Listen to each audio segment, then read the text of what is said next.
নমস্কার। সকল ভক্ত বন্ধুদের সাদর আহ্বান জানাই দিব্যত্রয়ীর পদপ্রান্তে। দিব্যত্রয়ীর পদপ্রান্তে আজকে আমরা শুনব নমি কলুষ হরণে, এই শিরোনামে আমাদের গুরুদেব শ্রী শ্রী তারক ব্রহ্ম তারাদাস তার কিছু কথা, শ্রীমুখ নিঃসৃত কিছু কথা, যেখানে আমরা দেখব কিভাবে নিজেদের আমরা গঠন করতে পারি, কিভাবে ঠাকুরের কাছে নিজেদের সমর্পণ করতে পারি, কিভাবে আমরা সৎ অসৎ বিচার করতে পারি, সেই প্রসঙ্গে তিনি কি বলছেন সে কথাই আমরা শুনব। জয় ঠাকুর, জয় রামকৃষ্ণ। ঠাকুর মায়ের শ্রীচরণে সাষ্টাঙ্গ প্রণাম নিবেদন করে, শ্রী গুরুদেবের শ্রীচরণে সাষ্টাঙ্গ প্রণাম নিবেদন করে আমরা শুরু করছি আজকের প্রসঙ্গ নমি কলুষ হরণে। সকল ভক্ত বন্ধুদের শুভ সন্ধ্যা জানাই। শুভ সন্ধ্যা স্বপ্নাদি, শুভ্রা, রাখি মিশ্র কুমার, সাগরিকা, শ্রদ্ধা ময়ানন্দজি মহারাজ, সায়ন্তী গাঙ্গুলি, কল্যাণীদি, রুদ্রাক্ষ, কেয়া, সকল ভক্ত বন্ধুদের শুভ সন্ধ্যা জানিয়ে তাহলে আজকে আমাদের প্রসঙ্গ শুরু করছি। প্রথমেই যে কথাটি আজকে বারবার মনে পড়ছে, অলোকদর্শিনী গৌরীমা, এই বইটিতে পড়তে পড়তে একটা জায়গায় দেখছি অলোকদর্শিনী গৌরীমা বইটি লিখছেন বন্দনাপুরী দেবী। তিনি বলছেন গৌরীমা, দুর্গা মা এরা কি করতেন, এরা মেয়েদের চোখে হাত বুলিয়ে দিতেন। তখন তারা বুঝতে পারতেন না তার মর্ম বা অর্থই বা কি, কিন্তু পরবর্তীকালে বন্দনা মা বলছেন তখন আমরা বুঝিনি, কিন্তু পরে ধীরে ধীরে এইটি অনুভব হয়েছে যে এইভাবে তিনি মেয়েদের দিব্য দৃষ্টি খুলে দিতেন, তাদের অন্তর্দৃষ্টির উন্মোচন ঘটাতেন, তাদের জ্ঞান নেত্র উন্মীলিত করে দিতেন। গুরু তো তাই করেন এবং একে বলে শাম্ভবী দীক্ষা। এইভাবে ঠিক একই রকম ভাবে আমাদের গুরুদেব শ্রী শ্রী তারক ব্রহ্ম তারাদাস, গুরুদেবের কাছে গেছি, একাধিকবার এই ঘটনাটি ঘটেছে এবং তখন আমিও একেবারেই বুঝতে পারিনি, অবাক বিস্ময়ে তাকিয়ে থেকেছি। গুরুদেব বলছেন, বলবি জয় তারা, জয় তারা, জয় রামকৃষ্ণ, জয় রামকৃষ্ণ। সংসারে কাজ করবি আর মনে মনে জপবি জয় রামকৃষ্ণ বলে এরকম মুখের সামনে, চোখের সামনে থেকে এইভাবে হাতটা তুলে দিতেন, তুলে দিয়ে বলতেন জয় তারা তারা বল, মহামায়া কি পর্দা তোল, জয় তারা তারা বল, মহামায়া কি পর্দা তোল। অর্থাৎ এই যে মহামায়া আমাদের চোখের উপর যে পর্দা ফেলে রেখেছেন, সেই পর্দাটি গুরুদেব কৃপা করে এইভাবে তুলে দিচ্ছেন। আমার খুব অবাক লাগলো, অদ্ভুত লাগলো। ঠিক একই ঘটনা গৌরীমা দুর্গা মায়ের কথাতেও পড়লাম, তারা মেয়েদের চোখের উপর স্পর্শ করছেন, বারে বারে হাত বুলিয়ে দিচ্ছেন। মেয়েরা ভাবছে বোধহয় এমনি চোখে মুখে হাত বুলিয়ে আদর করছেন। তো এইভাবে আমরা যখন সেই গুরুদেবকে পেয়েছিলাম কাছে, তখন কি আর এত কথা বুঝেছি? রাস লীলা প্রসঙ্গ আলোচনা করতে করতে আমরা এটাই শুনছিলাম যে সেখানেও তিনি গোপীদের দর্শন দিয়ে তারপর অন্তর্হিত হন। কেন? যাতে তাদের ভিতরে ব্যাকুলতা তীব্র হয়, যাতে তারা আকুলভাবে তাকে ডাকতে ডাকতে তাদের সেই ভাব সম্মিলন, অর্থাৎ অন্তরে তারা তাকে পেতে পারে। সংসারে তারা ফিরে গিয়েছিল, কিন্তু সংসারে ফিরে গেলেও তাদের মন, প্রাণ, আত্মা সবই নিবেদিত ছিল কৃষ্ণে। ঠিক তেমনি ভাবে আমরাও যেন সংসারের কাজে কর্মে সকলের সঙ্গে থাকলেও মন প্রাণ থাকে ঠাকুরের চরণে, ইষ্টের চরণে। গুরুদেব 1989 সালের কথা, জন্মাষ্টমীর দিন 1989 সাল, জন্মাষ্টমীর দিন, মানে অগস্ট মাস, 24শে অগস্ট। সবাই মদ খেলেই তো আর জগাই মাধাই হয় না। জগাই মাধাই লীলার জন্য। তারা সরল সোজা চিন্তা করে। নিত্যানন্দকে কলসির কানা মেরে দিল। তারা বুঝেছে নিমাই মিছিমিছি সবাইকে নাচাচ্ছে, সোজা বুঝেছে, সোজা মেরে দিল। তাতে তার কোনো দ্বিধা প্রশ্ন সংশয় নেই। জগাই জাগানো, মাধাই সেই মধুপানে মাতাল। সোজা চিন্তা, সোজা কাজ। কথাটা তারপরে আরেকটু ব্যাখ্যা করে বলছেন গুরুদেব। অর্থাৎ আমরা অনেক সময় মহারাজজিদের কথাতেও পাই যে কেউ যদি, বিশেষ করে রাজা মহারাজ স্বামী ব্রহ্মানন্দজি মহারাজ এই কথাটি বিশেষভাবে বলতেন যে এর থেকে যদি কেউ বেশ্যাবাড়িও যায়, কেউ মাতালও হয়, তারও মানে কৃপা হয়ে যায়, তারও পথ সহজ হয়ে যায়। কিন্তু যার মন জটিল, দ্বিমুখী, তার বড় কষ্ট, তাকে সোজা করা বড় কঠিন। আমাদের গুরুদেবও বলতেন, তেপায়া কাকে বলে জানো? তা ভক্ত যিনি আর কি লিখছেন, তিনি উত্তর দিচ্ছেন যে হ্যাঁ, ওই যারা লাঠি নিয়ে চলে, মানে লাঠিটাও তো একটা পায়ের মতন। তখন গুরুদেব বলছেন না, তেপায়া হলো অহংকারী, তাদেরকে, অহংকারীদেরকে তেপায়া বলে। অর্থাৎ অহংকার যদি থাকে তাকে কিছুতেই সোজা করা যায় না। গুরুদেব বলছেন সরলতাটা বড় জিনিস, সরল হও। ঠাকুরকে দেখো, মনে হলো সাপে কামড়েছে, মনে পড়লো আর একবার কামড়ালে বিষ তুলে নেবে, অমনি গর্ত খুঁজে হাত ঢুকিয়ে বসে আছে। কে বলেছে হিম ভালো, গাড়ি থেকে মাথা বাইরে বের করে দিয়েছে।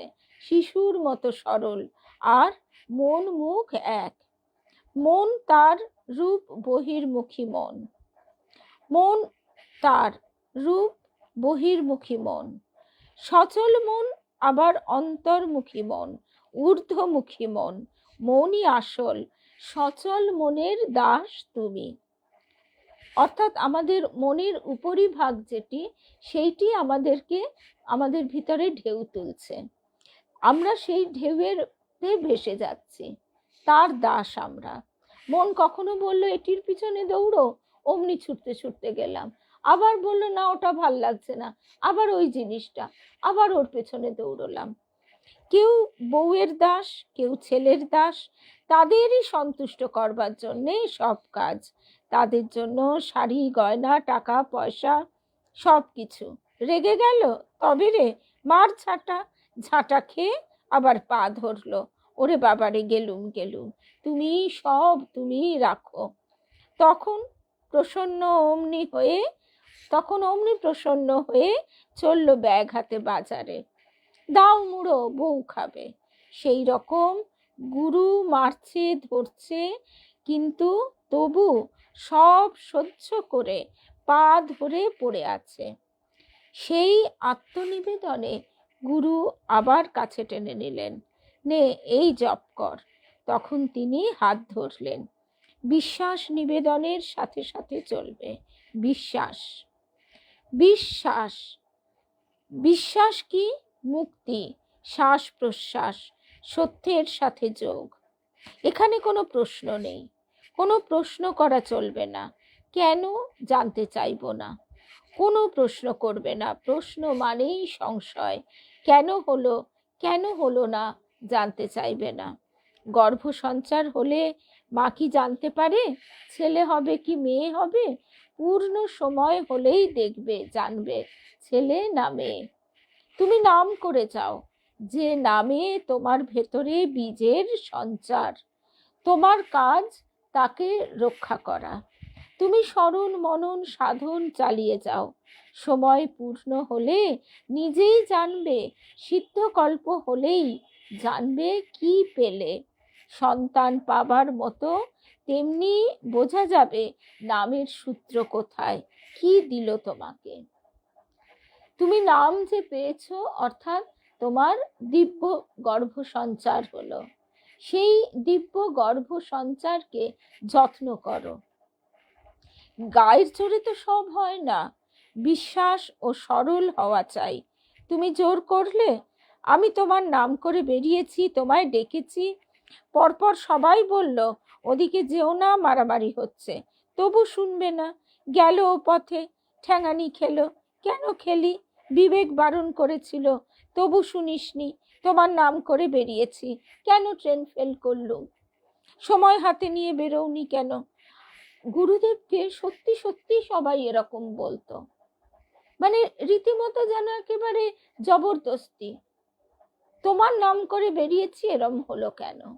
অর্থাৎ আমি শুধু তোমার নাম করে সুখটুকুই নেব, কোনো ঝুটঝামেলা, দুঃখ, রোগ ব্যাধি কোনো কোনো কিছুই নেব না, এই রকম একটা মনোভাব কিন্তু ছিল।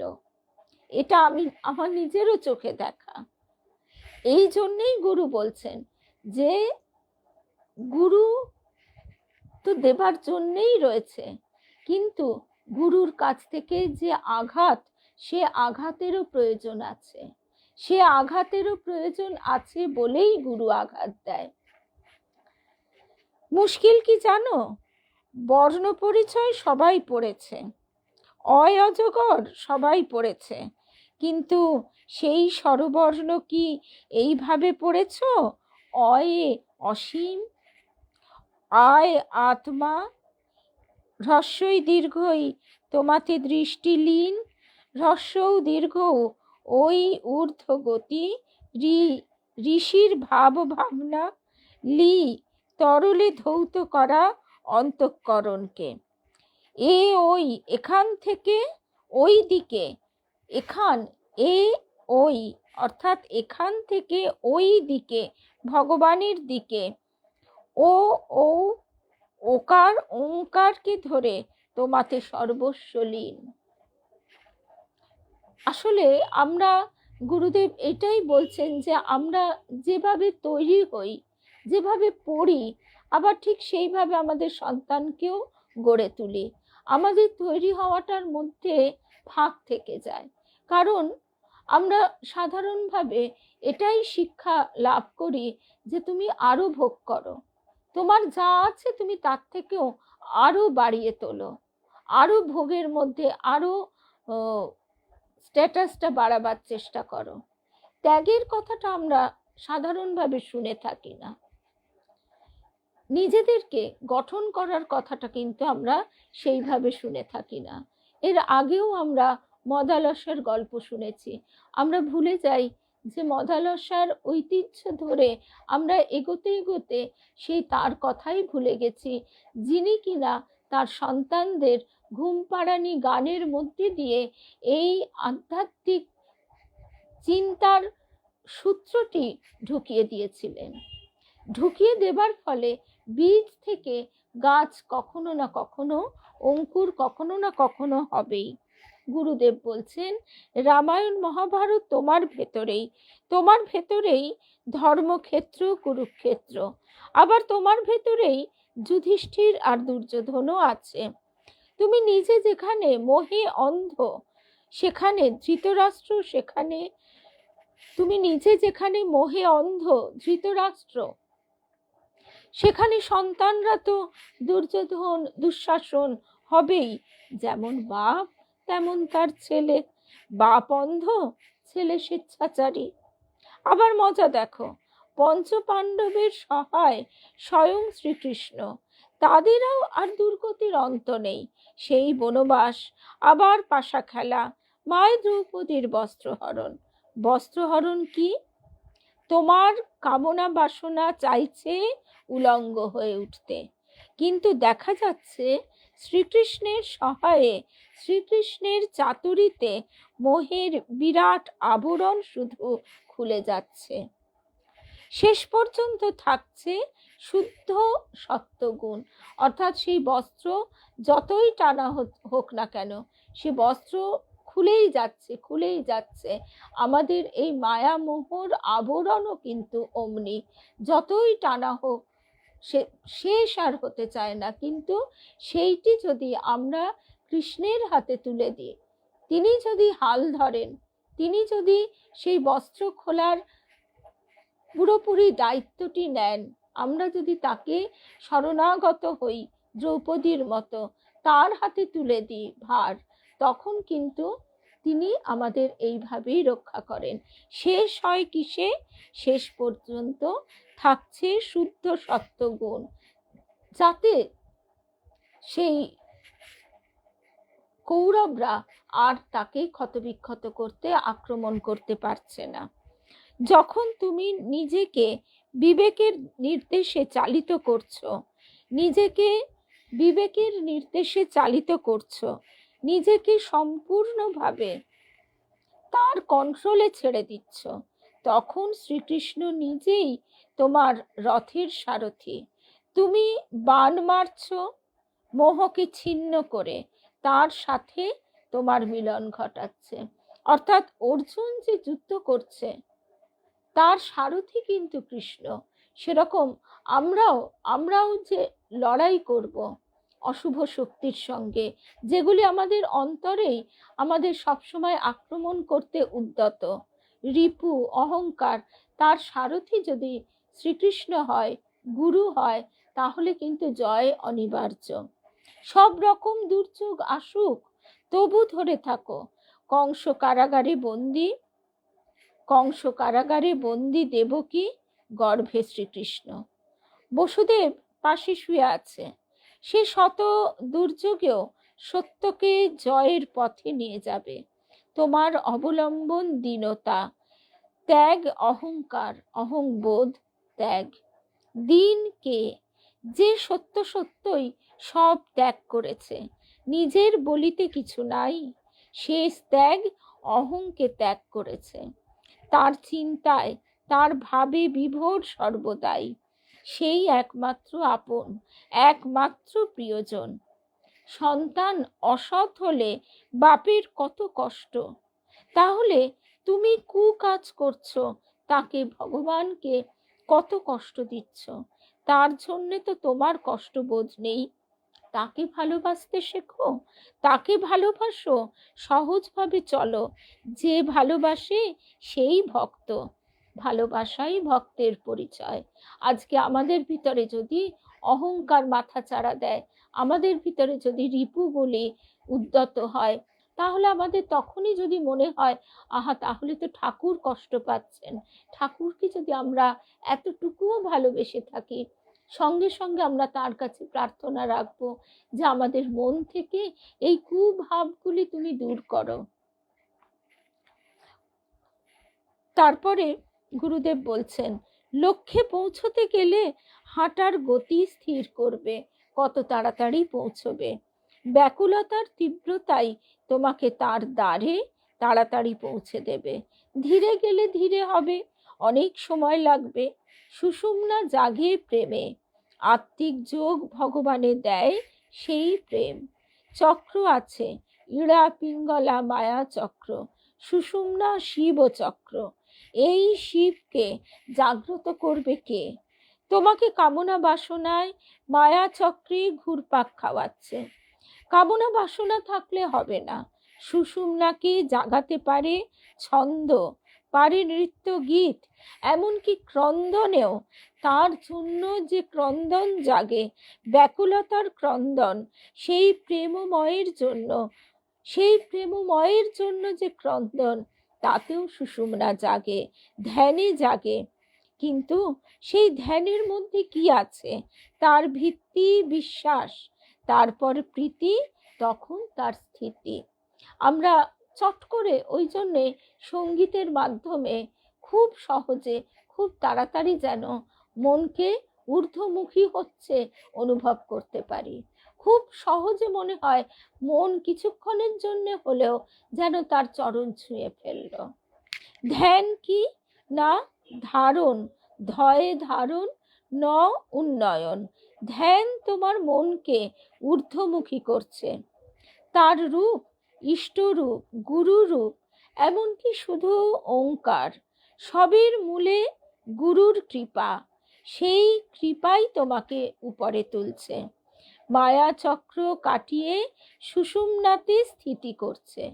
গুরুর কৃপা তোমাকে ওঙ্কারের মধ্যে দিয়ে জ্যোতির রাজ্যে নিয়ে যাচ্ছে, জ্যোতির দর্শন করাচ্ছে, তোমার ধ্যানও জমে যাচ্ছে, জ্যোতির দর্শনে তোমার ধ্যানও জমে যাচ্ছে, সমাহিত আত্মা তার দর্শন পাচ্ছে। এসব সুষুম্নার কাজ, মনকে সমাহিত একাগ্র করা।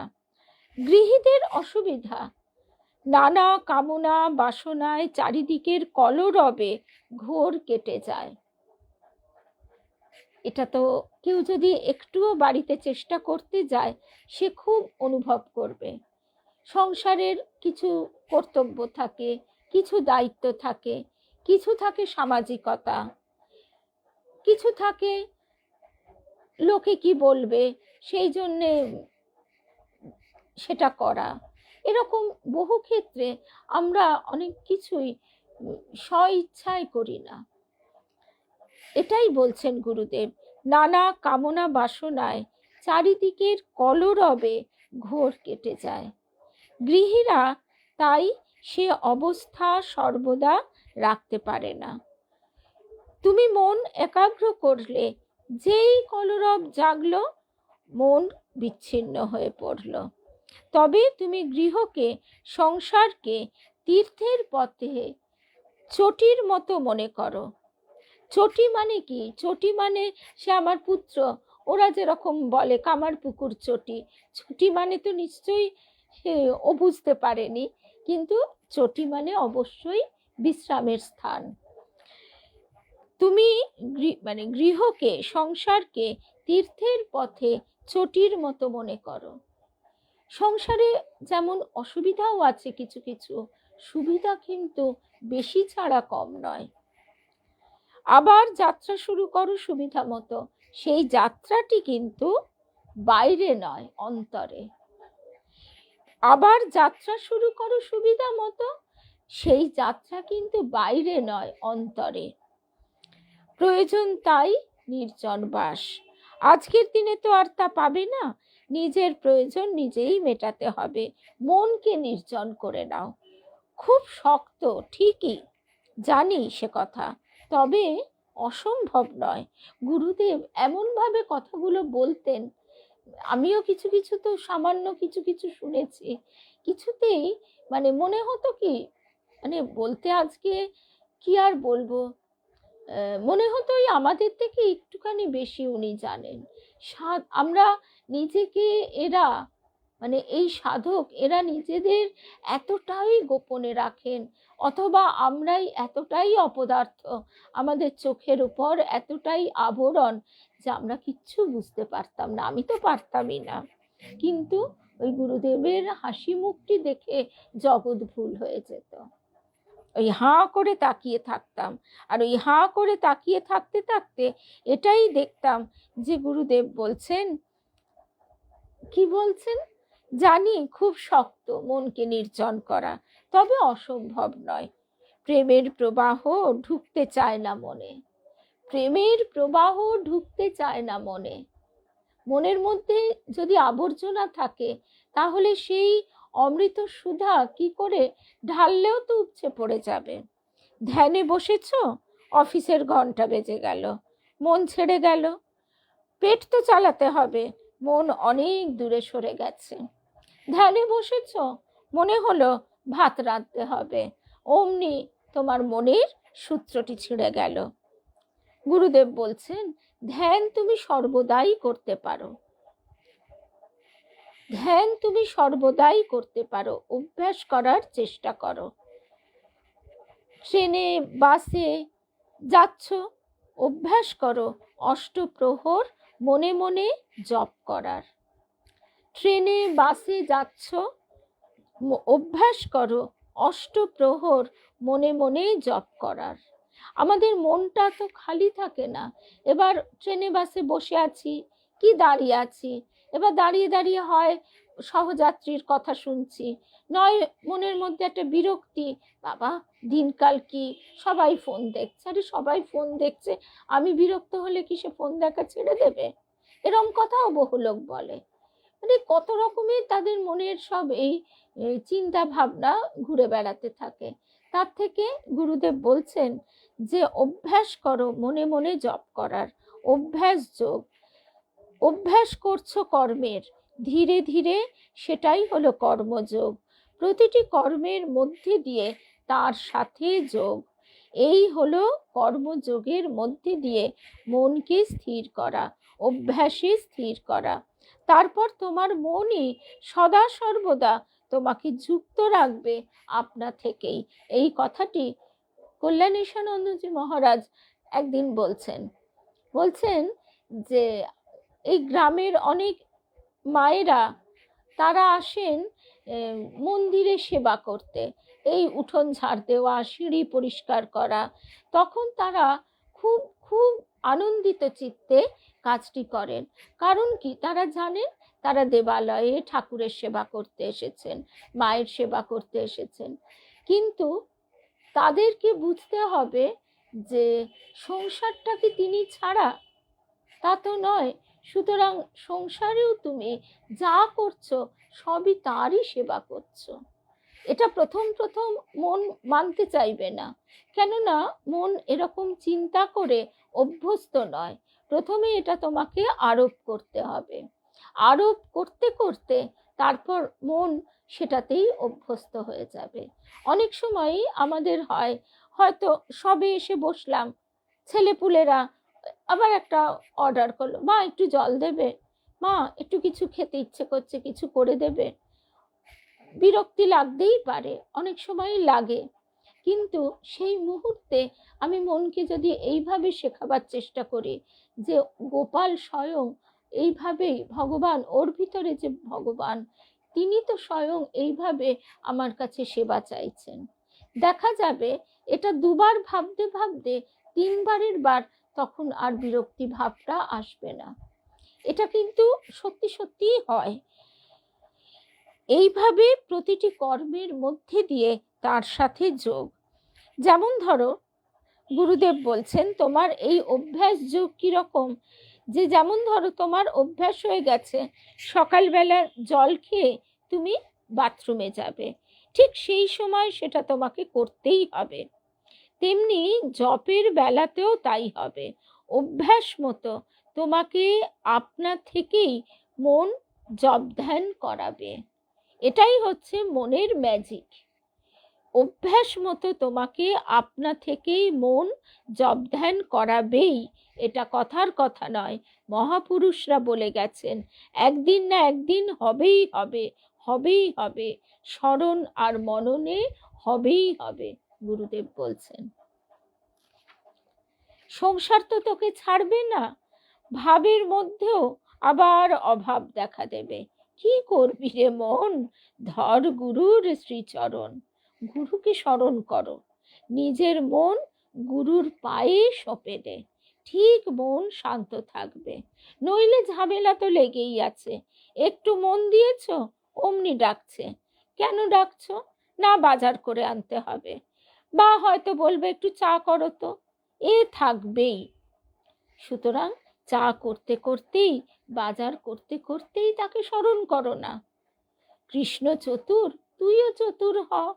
গুরুদেব বলছেন নির্জন পরিবেশ না হলে ধ্যান হতে চায় না। খুব ভোরে করো, ভোর 4:30 শুরু করো। গ্রন্থিগুলিতে জল দিয়ে তাদের শান্ত করো। হাঁটুতে, বগলে, কনুইতে জল দাও। সঙ্গে সঙ্গে নিজের মনে মনে ভাবো, কল্পনা করো তুমি সব বন্ধন ধুয়ে দিলে, পরিষ্কার করে দিলে। একদম খালি পেটে অসুবিধা হয়, কোনো অসুবিধা নেই। অস্বস্তি হয় তো একটু জল খেয়ে নিলে। প্রথম প্রথম অল্প সময় ধ্যান করো, 10 মিনিট, 15 মিনিট, আধ ঘন্টা বসার অভ্যাস করো। দেখবে ওই অভ্যাসই শেষে স্বভাবে দাঁড়াবে। ওই যে ভোরের রেশটুকু তোমার সারা দিনের সঙ্গে সঙ্গে তোমাকে কিভাবে তার সঙ্গে যুক্ত রাখবে। এটা মানে বলছি, এই যে 1 মাস ভোরবেলা ব্রাহ্ম মুহূর্তে দীপদান, সকাল এবং সন্ধ্যায়, সকালবেলাটা হয়তো আগের দিন বাড়িতে অতিথি এসেছে, অনেক পরিশ্রম গেছে, শুতে রাত হয়েছে, 4:45 না হোক, 5টায় ঠিক ঘুম ভেঙে গেছে। ব্রাহ্ম মুহূর্ত ওই সূর্যোদয়ের আগে পরে, ওই সময়টা তো হয় 48 মিনিট পরে এবং কত মিনিট পূর্বে। সুতরাং এখন সূর্যোদয় যেহেতু একটু দেরিতে হয়, 5টায় উঠলেও কোনো অসুবিধা থাকে না, চারিদিক নিস্তব্ধ। তা এই যে সেই সময়টায় মনকে যেন সত্যি সত্যি কে ঠেলা মেরে তুলে দিয়েছে। মায়ের কাছে প্রার্থনা রাখি, যদি মা তুমি একটু দেখো না যাতে পারি, মা কিন্তু ওই মনের মধ্যে ঢুকে ঠিক ঠেলা মেরে তার আমাদের তুলে দেবে। ঠিক একই রকম ভাবে আমরা যদি সত্যিই ভালো হতে চাই, সত্যিই যদি তাকে ভালোবাসতে চাই, সত্যি যদি তার দিকে এগোতে চাই, তাহলে তিনি সত্যিই আমাদের কিন্তু ভীষণভাবে সাহায্য করেন। আসলে আমরা নিজেরাই যথার্থভাবে চাই না, আমাদের মনের ইচ্ছাটা থাকে অনেকটাই বাইরের দিকে, বেশিরভাগটা থাকে বাইরের দিকে। তারপরে গুরুদেব বলছেন 89 সালে আরেকটি কথা, আজ আমি তোমাদের বলছি এসব কথা শুধু ভক্তদের জন্যে, বাইরের কারোর জন্যে নয়। 89 সাল মানে আজ থেকে কত বছর আগে, আমি এই মুহূর্তে হিসেব করতে পারছি না, কিন্তু কতটা বছর আগে। গুরুদেব বলছেন বিশেষভাবে জানবে সামনে যে দিন আসছে তার জন্য তৈরি থেকো। ঈশ্বর শক্তি প্রকাশের দিন খুব সামনে, ঈশ্বর জ্যোতির জোয়ার আসছে। যাদের অন্তর্মুখ তারা সব কর্মে বাস্তবে সাড়া পাবে, যারা তৃষ্ণার্ত পিপাসাতুর তারা পাবে তাদের তৃষ্ণার জল। তোমাদের কাছে আমার একটাই অনুরোধ, মনকে মজবুত করো। কি দিয়ে? স্মরণ, মনন আর নিষ্ঠা দিয়ে। শ্রীরামকৃষ্ণ বলেছেন রাম রাজ্য হবে, সেটা রামকৃষ্ণ রাজ্য, সেটা রামকৃষ্ণ রাজ্য। আজকে মানুষের ভিতরে রামকৃষ্ণের ভাব মানে কিভাবে ছড়াচ্ছে সেটা তো আমরাই বুঝতে পারি। রাম রাজ্যে অবিচার হবে না, থাকতে পারে না। রাম রাজ্যে অবিচার হয় না, তার কারণ সেই ঈশ্বর রাজ্য। চারিদিকে আজ বিশৃঙ্খলা, তাকে পূর্ণ শৃঙ্খলায় আনতে সময় লাগবে। অন্তর দিয়ে নিজে এটা উপলব্ধি করেছি, অন্তর দিয়ে প্রাণ দিয়ে বুঝেছি রামকৃষ্ণ, শুধু রামকৃষ্ণ। সব দেব দেবী এক রামকৃষ্ণে মিলে যাচ্ছে। 33 কোটি দেব দেবী, সবের আধার পূর্ণ রূপ শ্রী রামকৃষ্ণ। ওকে বাদ দিয়ে কোনো কাজই হবে না। যেভাবে চাও, যেভাবে যাও, যে কোনো অনুষ্ঠান, ধর্মীয় হোক কি সামাজিক, তাকে বাদ দিয়ে সফলতা আসতেই পারে না। সব দেবদেবীর যোগ ওইখানে। কে তোমার ইষ্ট? শ্রীরামকৃষ্ণে সবাইকে পাবে। তুমি কিভাবে তাকে পেতে চাও? শ্রীরামকৃষ্ণে সব ভাব পাবে, পিতা ভাবে, মাতা ভাবে, বন্ধু ভাবে, সন্তান ভাবে। শুধু তোমাকে সহজ হতে হবে। শ্রীরামকৃষ্ণকে বাদ দিয়ে কোনো কাজ সফল হতে পারে না, হবে না। একদিন বিশ্বের সব মানুষ শ্রীরামকৃষ্ণকে ধরতে বাধ্য হবে। যে যা কিছু ধরুক, তাকে সাথে না নিলে সেটা বড়জোর আংশিক হবে। কালী তোমার ইষ্ট, সেও তো তারই রূপ। তাকেই ডাকো, তাকে সব সময় স্মরণে রাখো, তার চরণে প্রার্থনা জানাও। তুমি পারের কাণ্ডারি, তুমি কৃপাময়, কৃপা করে আমার হাত ধরে রাখো।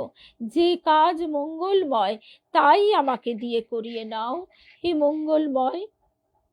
যে কাজ মঙ্গলময় তাই আমাকে দিয়ে করিয়ে নাও। আমি করছি এই ভাবটা যেন না ঢুকতে পারে। বিশ্ব জুড়ে যেভাবে তার নাম ছড়াচ্ছে, রামকৃষ্ণ যুগ, রামকৃষ্ণ যুগ এসে গেছে। এখানে শ্যাম শ্যামা সব মিলে যাবে। তিনি সব ঢেলে দেবার জন্য তৈরি। তিনি আমাদের কাছে কি চান? তিনি আমাদের কাছে কি চান? তিনি শুধু বলেন, ওরে তোদের মনের কোণে আমাকে একটু স্থান দে, ওরে তোদের মনের কোণে আমাকে একটু স্থান দে। এসব কথা কিন্তু 89 সালের। একটু একটু করে যেন সেই ভোরবেলায় অন্ধকারটা একটু একটু করে ফিকে হয়ে আসে, তারপরে হঠাৎ করে একটা লাল আভা দেখা যায়। এখন বুঝি সেই লাল আভা আজকে আজকে এত মানুষের মনে প্রাণে, তাদের ঘরে সংসারে সব দিকে ঠাকুরের নাম, ঠাকুরের প্রতি ভালোবাসা কিভাবে উদিত হচ্ছে। গুরুদেব বলছেন, নইলে আমি কি করে তোদের মঙ্গল করব? শ্রীরামকৃষ্ণের জোয়ার এসে গেছে। সেই জোয়ারের জল তোমার মনের ঘরে আসবে কোন পথে? সরলতা, ভক্তি আর বিশ্বাসের পথে, ভালোবাসার পথে সে জোয়ারের জল ঘরে আসবে। স্মরণ করো সেই আদি বাক্য, এক ব্রহ্ম দ্বিতীয় নাস্তি। ইনি মূল। লোকে একটু একটু করে বুঝছে। তিনি অলক্ষ্যে থেকে সবার অন্তরে অন্তরে কাজ করে চলেছেন। শুধু এখানে নয়, সারা বিশ্বে বহু জায়গায় কাজ চলেছে। যে দেবদেবী ভালোবাসো তাকেই ইষ্ট করো, কিন্তু যেন মূল সেই শ্রীরামকৃষ্ণ। তোমার সর্বক্ষেত্রে তিনি তোমাদের মুক্তি দিচ্ছেন, যুক্তি দিচ্ছেন, সাহায্য দিচ্ছেন, প্রেরণা দিচ্ছেন, তোমাদের অর্থ যোগান দিচ্ছেন, সব করে দিচ্ছেন তিনি। যে মহাপ্রকাশ আমরা প্রতীক্ষা করছি, সে দেহে নয়, সে সান্নিধ্য পাবে নিজের মনে, কর্মে, অনুভূতিতে। এটাই শ্রী মায়ের আদেশ, এটাই শ্রী মায়ের প্রকাশ। আজ সব কিছু নিয়ে এক হয়ে দাঁড়ালেন স্বয়ং ঠাকুর। আমরা দেহকে হিসাব কষি, এক একটা অঙ্গ প্রত্যঙ্গ এক এক দেবদেবীর অধিষ্ঠান। সব মিলিয়ে কি? অন্তরে শ্রীরামকৃষ্ণ, সেই এক অদ্বিতীয় রামকৃষ্ণ। ঠাকুরই তোমার যে কোনো ইষ্টকে দেখবে, ঠাকুরেই তোমার যে কোনো ইষ্টকে দেখবে। ঠাকুরকে ঠিক ধরে থেকো। এই কথাটি বীরেশ্বরানন্দজি মহারাজের কাছে আমরা খুব শুনতে পাই। বীরেশ্বরানন্দজি মহারাজ বলতেন, এক সংসার থেকে আবার একটা ঠাকুরের সংসার তৈরি করে বসা। এত এত এত এত দেবদেবীর মূর্তি, এত এত দেবদেবীর ছবি, তাদের সব পরিষ্কার রাখা, ফুল দেওয়া, জল দেওয়া, মিষ্টি দেওয়া, এই সব করতে করতে সময় চলে গেল।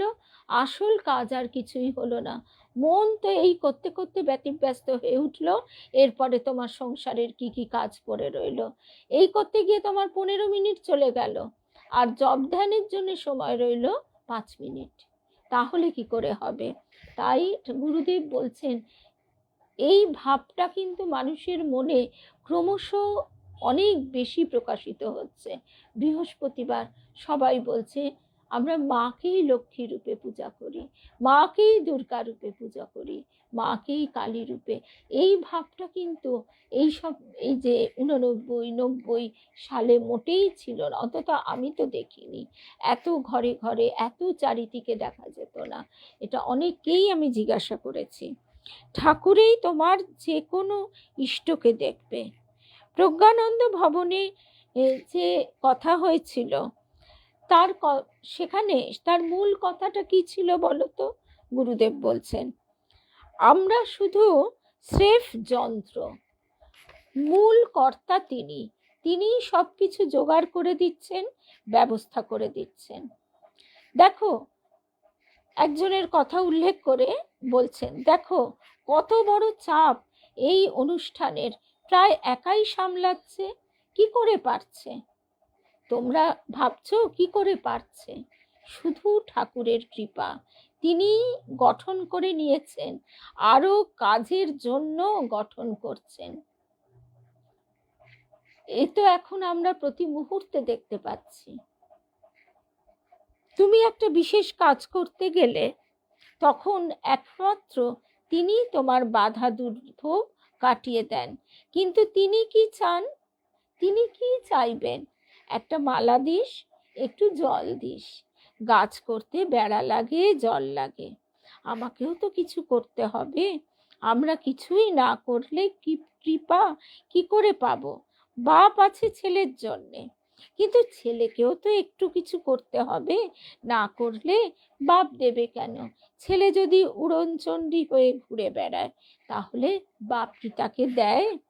হয়তো একবার একটু দিল, দেখলো কি হলো? কিছুই হলো না, সব নষ্ট। আচ্ছা ঠিক আছে, আবারও একটু দিল, এবারও হলো না, শেষে কি আর দেবে?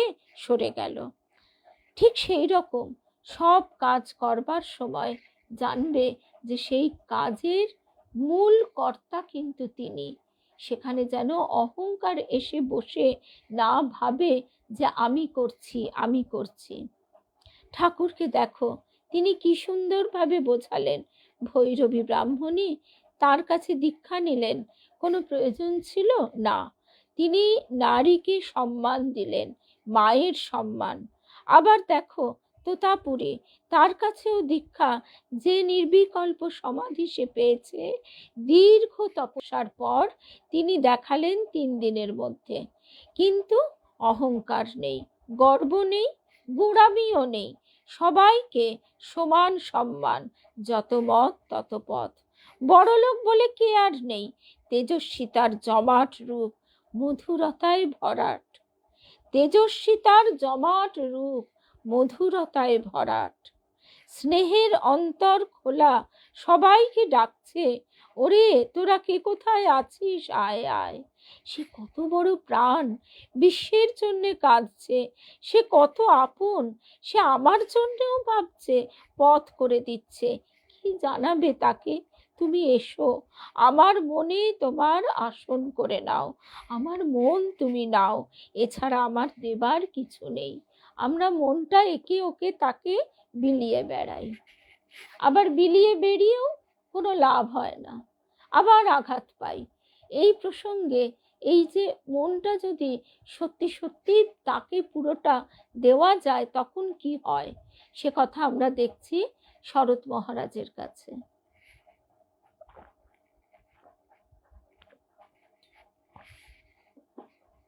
শরৎ মহারাজকে একজন এসে অনেক অকথা কুকথা বলে গেল, বেশ অভিযোগ করে রাগত ভাবে। তার সেবক ব্রহ্মচারী সন্তানটি দূর থেকে সব দেখল। সে চলে যাবার পর তাকে মানে শরৎ মহারাজকে গিয়ে বলছেন যে আপনাকে এভাবে বললো, আপনি কিছু বললেন না, এইভাবে মিথ্যে অভিযোগ, মিথ্যা দোষারোপ। তখন শরৎ মহারাজ বলছেন, কি করব বলো, যাকে পুরো মনটা দিয়ে দিয়েছি, সে কে কি বলল সে আর মনে লাগে না। এই ভাবটা যদি আমরা কণা মাত্রও পাই, পুরোটা তো মানে বলতেও সাহস হয় না, কিছুটুকুও যদি আমরা পাই, তাহলেই জীবন বদলে যায়। গুরুদেব বলছেন তারপর,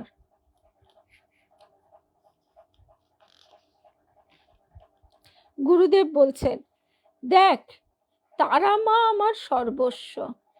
ধ্যানে বসলাম, পেলাম যশোদা ভাব, এখন হয়েছে সব মিলে রামকৃষ্ণ, রামকৃষ্ণ, রামকৃষ্ণ। এবার যেন গুরু ইষ্ট মন্ত্র সব এক হবে, একাকার। মাকে বলবো গুরু, আবার গুরুকেও মা বলবো, মাকে বলবো গুরু, আবার গুরুকেও মা বলবো। রামকৃষ্ণ নাম নিয়ে এগিয়ে যাও, সবার মঙ্গল চাও। দোষ কার নেই বলো? ও অপরাধী, অপরাধী তোমার, তোমার কোনো অপরাধ নেই, দোষ নেই, তাই দোষ দেখো না। দোষীকে ঘৃণা নয়, তার জন্য কৃপা চাও, তার জন্য কৃপা চাও। অর্থাৎ যে আমার সঙ্গে খারাপ ব্যবহার করছে, ভুল ব্যবহার করছে, তার সঙ্গে মাখামাখি গলাগলি করতে বলছে না গুরুদেব, বলছেন তার জন্য কৃপা চাও, অর্থাৎ ঠাকুরের কাছে প্রার্থনা যে তুমি তার মনটাকে তোমার সুন্দর করে দাও, আমার মনটাও সুন্দর করে দাও, আমার দোষ দৃষ্টি ঘুচিয়ে দাও, তারও মনটা সুন্দর করে দাও। সেই রবি ঠাকুরের গানে আছে, নয়নের দৃষ্টি হতে ঘুচবে কালো, যেখানে পড়বে সেথায় দেখবে আলো। গুরুদেব বলছেন যে গাল দিয়েছে তার সাথে কথা বলতে না চাও বলো না, এইটাই, যে গাল দিয়েছে তার সাথে কথা না বলতে চাও বলো না, কিন্তু তার মঙ্গল চাও। একদম বাস্তব শিক্ষা।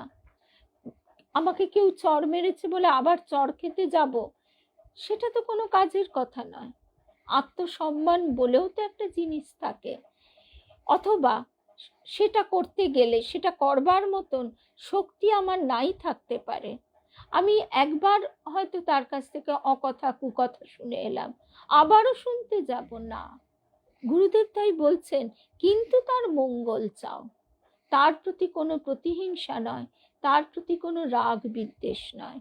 বিশ্বপ্রেম, এখানে বিশ্বের মিলন, সেখানে জাগরণ আনছেন শ্রীরামকৃষ্ণ। উদার হও, ঢেলে দাও, কৃপণতা করো না, আমাদের কৃপণতার আড়ালে ওরাও কিপ্টে হয়ে যাবে। এটা কেউ ভাববে না যে আমি সব বুঝে গেছি। গুরুদেব বলছেন জানবার বোঝবার অনেক বাকি আছে। তুমি আমায় এমন মন দাও যেন তোমার সেবায় নিযুক্ত থাকে, তুমি আমায় এমন মন দাও, ঠাকুরের কাছে প্রার্থনা, যেন তোমার সেবায় নিযুক্ত থাকে। সকলকেই গঠন করতে হবে। গঠন শুরু হবে ভগবানকে ডাক দিয়ে, সেই ডাক দিয়ে চালাতে হবে গঠন। এ গঠন ভালোবাসার, তোমার যাই থাক না তাকে যেন একটু দিতে পারো। এ ভালোবাসা আচণ্ডালে, তার জন্য শত্রু মিত্র বিচার নেই। মেরেছিস কলসির কানা, তাই বলে কি প্রেম দেব না? বিদ্বেষ নয়, ঘৃণা নয়, চেষ্টা করো তাকে জয় করবার। তোমার রাগ হলো, দমন করো রাগ। তাকে তুমি ফেলে দেবে, সে যাবে কোথায়? সব কিছু বোঝবার চেষ্টা করো, দেখবার চেষ্টা করো, শোনবার চেষ্টা করো অন্তর দিয়ে, নিশ্চয়ই হবে। গুরুদেব বলছেন নিজের গঠন সম্বন্ধে সজাগ হও, তিনি গঠন করছেন, তুমি নিজেকে তার চালনায় ছেড়ে দাও। শুধু ঠাকুরের আশীর্বাদে ছুটোছুটি, প্রচন্ড চাপ সহ্য করা, সব সব হচ্ছে। ঠাকুর গঠন করেছেন তাকে সেইভাবে। এক ভক্তের কথায় গুরুদেব বলছেন শুধু ঠাকুরের আশীর্বাদে সেই ছুটোছুটি, প্রচন্ড চাপ সহ্য করা কি করে হচ্ছে? ঠাকুর তাকে গঠন করেছেন সেইভাবে। সব কিছু চ্যালেঞ্জের মুখে ঠাকুরই গার্ড দিয়ে চলেছেন। সাধারণ মানুষ, তার জীবত্ব আছে, তার মনে প্রতিবাদ, তাদের মনে রাগ আসতেই পারে। সর্বদা প্রার্থনা করো, ঠাকুর তুমি আমাকে গঠন করে নাও। মনের মধ্যে রাগ আসবে না এ কথা গুরুদেব বলছেন না, আসতেই পারে, কিন্তু তারপরেও তার কাছে প্রার্থনা, ঠাকুর তুমি আমাকে গঠন করে নাও। অর্থাৎ আমি যেন নিজের ভুলটা বুঝতে পারি। বহু ক্ষেত্রে, বহু মানুষের ক্ষেত্রেই দেখা যায়, আমাদের নিজেদের ক্ষেত্রেও দেখা যায়, আমরা নিজেদের দোষটা, নিজেদের ভুলটা কিন্তু বুঝতে চাই না। আবার কেউ দেখিয়ে দিলেও সেটা ইগোতে লাগে, হার্ট করে ইগোতে। গুরুদেব বলছেন অহংকার তো সর্বত্রই আছে, ঈশ্বরই বুঝিয়ে দেবেন কার কত ওজন। অহংকারে সব ব্যাকা হয়ে আছে, ঈশ্বরের হাতে মোচড় খাবে তখন সোজা হবে। যখন সৎ অসৎ বুঝতে পারবে তখন সংশোধন হবে। গুরুদেব বলছেন মনের দুটো সাইড আছে, একটা ফ্রন্ট সাইড, একটা ব্যাক সাইড। ফ্রন্ট সাইডের রূপ ব্রডনেস, অর্থাৎ আমি লোকের কাছে দেখাচ্ছি, এটা তো আমরা হামেশাই দেখতে পাই, নিজেদেরও আমরা তাই দেখাই। লোকের কাছে আমরা নিজেদের কত ব্রডনেস এটা দেখাই, আর ব্যাক সাইডে শুধু কামনা বাসনা। কি করবে? পেছন দিকটাকে সামনে টেনে আনো, সব খুলে দেখো, সব খুলে দেখাও। কার কাছে দেখাবে? গুরুর কাছে। তুমি বলবে গুরু কি দেখতে পাচ্ছেন না? নিশ্চয়ই গুরু দেখতে পাচ্ছেন, তিনি তো অন্তর্যামী।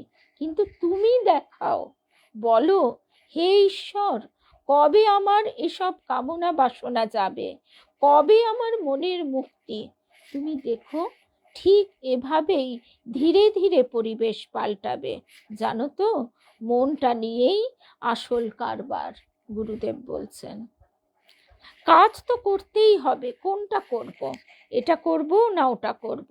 কাজে ভক্ত আছে, যোগীও আছে, কিন্তু কর্মটা ঠিক করতে পারছো না, কোনটা করব? কেন? ধ্যান, জপ, লোক সেবা, বাপ মায়ের সেবা সবই তো আছে, তবে তাকে, কর্মকে দেখবে কিভাবে? দেখো, একটা রুটি, তার এক পিঠ যেন শুকনো, স্বাদ নেই, এক মায়াময় জগৎ। আবার আর এক পিঠ সরস সুন্দর, যেন রাজভোগ। তুমি ঠিক করতে পারছো না, যেন শুধু পাক দিয়ে নিয়ে যাচ্ছে। তিনি যে তাই বলছেন, ওরে বিচার ছেড়ে দে, সব আমার পায়ে দিয়ে দে, নিবেদন কর। দিতে তো হবেই, তবে দেখো, দেওয়াটা যেন ঠিক ঠিক হয়, তবেই পাওয়াটাও ঠিক ঠিক হবে। আর মনে রাখবে ওই সার কথা, এটা শ্রীরামকৃষ্ণের যুগ। শ্রীরামকৃষ্ণে সব দেবদেবীকে দেখতে পাবে। ঠাকুর শ্রীরামকৃষ্ণ গুরু হয়ে দেখিয়ে দিচ্ছেন, সংসারে থেকেও শত সহস্র বাধা বিঘ্নের মধ্যে দিয়েও কিভাবে এগিয়ে নিয়ে গেলেন ভক্তকে, মানুষকে। সব দেবদেবী তাতেই প্রকাশ, তাতেই বিরাজমান। প্রতিটি অঙ্গ প্রত্যঙ্গ দেবদেবীর আসন, স্থান, সব দেবত্বে পূর্ণ। আর নাম, শুধু নাম, নামেই তো তিনি আছেন। এখানে যারা, গুরুদেব বলছেন, এখানকার সব ভক্তদের তিনি একমাত্র পারের কাণ্ডারি। মনে রেখো, তাকে বাদ দিলে কিন্তু চলায় ভুল হতে পারে। ওই যে সব দেবদেবী দেখছো, সব এক রামকৃষ্ণ। যিনি শিব তিনি ঠাকুর, যিনি ঠাকুর তিনি কালী। কোথাও কম বেশি কিচ্ছু নেই, ওজন করলে দেখবে সব সমান। তোমাদের বলি, সমস্ত হৃদয়ের প্রেম জড়ো করে গুরুকে দাও। তোমাদের বলি, সমস্ত হৃদয়ের প্রেম জড়ো করে গুরুকে দাও, যেন তিনি ইষ্ট, তিনি সব। তারামা বলে ডাকলে শুনছেন শ্রীরামকৃষ্ণ, রামকৃষ্ণ বলে ডাকলে সাড়া দিচ্ছেন তারামা। ডাক বাড়িয়ে যাও, তবে সজাগ থেকো। আমি কি ভালোবেসে ডাকছি, না এ আমার সাজানো ডাক? জানো তো, পুজো দুরকম হয়, ভালোবেসে পুজো আর লোক দেখানো সাজানো পুজো। শুধু নিয়ম রক্ষী করলে কি লাভ? চণ্ডী পাঠের যদি ব্যথা না বোধগম্য হয়, তবে ফল তো পুরো পাবে না। তেমনি কথা গায়ত্রী মন্ত্র জপে। দেখো, যখন খাবে তখন খাবে খাবারের স্বাদে, লালসায় নয়। সেই বোধ আসবে কিসে? ভালোবাসায়, মনের আনন্দে। যে রামকৃষ্ণকে ভালোবাসে তাতে আমার আনন্দ, যে রামকৃষ্ণকে ভালোবাসে তাতে আমার আনন্দ। নেমন্তন্ন বাড়ি, বাপ বেটায় গেছে, ছেলের হাতে রসগোল্লা দিলে বাপের আনন্দ। বাপ খেতে পেল কি পেল না ভাবে না, আর আমার ছেলেকে আদর করছে তাতেই আনন্দ। তিনি তো ডাক শোনেন। তোমরা যারা যারা মহিষাদলে গিয়েছিলে দেখেছো, জেনারেটর দুটোর একটা কাজ করলো না, ওদিকে অ্যাক্সিডেন্ট হতে পারতো, হলো না। সব দিক ঠাকুর রক্ষা করলেন। তিনি যে সব কিছুর মূলে, তিনি নিজে সব গঠন করে নিচ্ছেন। যার যা কাজ তাকে দিয়ে তাই করাচ্ছেন, যেমন আধার সেইভাবে গঠন করছেন। তবে যদি অহংকার হয়, সঙ্গে সঙ্গে ফেলে দিচ্ছেন। ওই বখাটে ছেলে কান ধরে ঘরে ঢোকানোর মতো। তুমি লিখে দিয়েছ যুদ্ধে তোমাকে যেতেই হবে, ঠাকুরের ঘরে নাম যখন লিখিয়েছ আর তোমার ছাড় নেই। তাকে ছাঁচে ঢেলে তৈরি করবেনই করবেন। আমার চাওয়াটা কতখানি আগে দেখুই, কতটা দিয়েছি। আমার চাওয়াটা কতখানি, আমি তার কাছে তো এত কিছু চাইছি। এই কথাটা আমাদের দেবী মাও বলতেন সব সময়। তার কাছে তো আমাদের চাওয়ার শেষ নেই। আমার ছেলে পুলে, আমার সংসার, আমার রোগ ব্যাধি, আমার ভবিষ্যৎ, আমার হেন, আমার তেন, মানে আমার আমার আমার করে হরেক চাওয়া। আগে দেখি কতটা দিয়েছি, বল কি পেয়েছি তোর কাছে? 5 আনা, 10 আনা? নিজেই নিজের পকেট মারছ। দেওয়াটা যদি ঠিক হয় তবেই অধিকার আসবে বাপ মায়ের সম্পত্তিতে, অর্থাৎ ছেলে যদি ঠিক হয় তবেই তো বাপ মা সম্পত্তি তুলে দেবে। মনেরই সব, মনটাকে কি করে রেখেছ? গুরুদেব বলছেন মনটাকে কি করে রেখেছ? বদ্ধ জলাজমি, এরও আসে পরিবর্তন। চিন্তা করো না, এরও আসে পরিবর্তন। যদি আসে শরণাগতি, তখন হবে মুক্ত জলাশয়। হাঙর কুমির সরে গিয়ে এলো ভালো ভালো সব মাছ। তিনি চান সবার পরিবর্তন। যে যোগ দিল না সে আড়ায় রয়ে গেল, অর্থাৎ যে রামকৃষ্ণ নামে আধ্যাত্মিক তরঙ্গে নিজেকে ভাসিয়ে দিল না সে আড়ায় রয়ে গেল। যে বাপকে স্বীকার করে না, না দিয়েও দাও দাও করে, জীবত্বে ভরা। সে যে মন চায়, ধন দৌলত চায় না, সম্পত্তি চায় না, সে যে বলে ওরে তোদের মনের কোণে আমায় একটা আসন দে। এর সঙ্গে দেবী মা আবার বলতেন, ঠাকুর কি বলেন জানো? ঠাকুর বলেন, জানিস আমাকে কেউ সংসারে ঠাঁই দেয় না, আমাকে কেউ, আমি সংসারে কেউ ঠাঁই দেয় না, আমি ঠেলে ঠুলে জায়গা করে নিই। ঠিক প্রকট লীলায় যা হয়েছে এই গোপন লীলাতেও তাই। প্রকট লীলায় তিনি গেছেন ব্রাহ্ম সমাজে, আলো নিভিয়ে দিয়েছে। তিনি গেছেন ভক্ত বাড়িতে, সে বাড়ির কর্তা সে আগেই কোথায় চলে গেছে। তিনি অহৈতুকী কৃপায় অযাচিত ভাবে গেছেন, তাকে কেউ খেতেও ডাকছে না, হই হই হই হই চলছে, তিনি চেয়ে একটা বাতাসা খাচ্ছেন। রাখাল তিনি বলছেন চলুন তো মশাই। আরে রোষ, অত রাগ করলেই কি হয়, গাড়ি ভাড়াটা চেয়ে নে। কতভাবে ঠাকুর অযাচিত কৃপায় সে যুগেও যেমন কৃপা করেছেন, আজও আমাদের অন্তরে অন্তরে ঠিক সেইভাবেই ধাক্কা দিচ্ছেন। জয় রাম কৃষ্ণ, জয় রাম কৃষ্ণ, জয় রাম কৃষ্ণ। আগামী 2 দিন আমাদের পাঠচক্র স্থগিত থাকবে একটা বিশেষ কারণে, একটা বিশেষ কাজের জন্য, যেটা না করলেই নয়। সেই কারণে মঙ্গল বুধ আমাদের পাঠচক্র স্থগিত থাকবে। কেমন? আবার আমাদের দেখা হবে বৃহস্পতিবার। জয় রাম কৃষ্ণ, জয় রাম কৃষ্ণ।